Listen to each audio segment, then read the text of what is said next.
गलेरुण्डमालं तनौ सर्पजालं महाकालकालं गणेशादिपालम्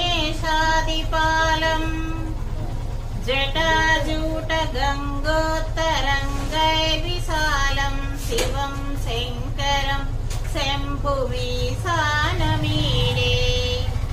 मुदामाकरं मण्डनं मण्डयन्तं महामण्डलं भस्मभूषादरन्तम् अनादिं ह्यपारं महामोहमारं शिवं शङ्करं शम्भुमीशानमीडे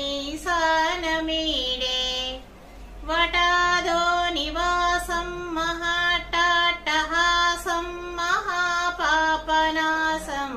सदा सुप्रकाशं गिरीशं गणेशं सुरेशं महेशं शिवं शङ्करं शम्भुमीशानमीडे गिरीन्द्रात्मजा संगृहीतार्धदेहं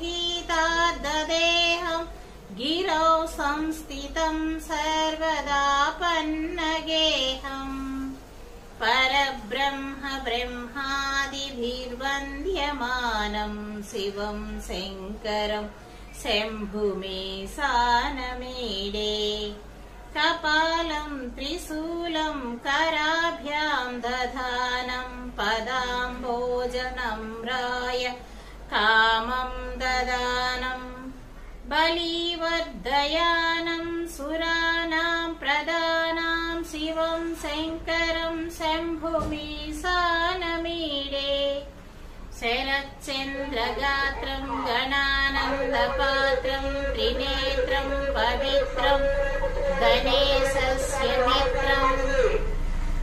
अपर्णाकलत्रं सदा सच्चरित्रं शिवं शङ्करं शम्भुमीशानमीडे हरं सर्पहारं चिताभूविहारं भवं वेदसारं सदा निर्विकारम् श्मशाने वसन्तं मनोजं दहन्तं शिवं शङ्करं शम्भुमीशानमीडे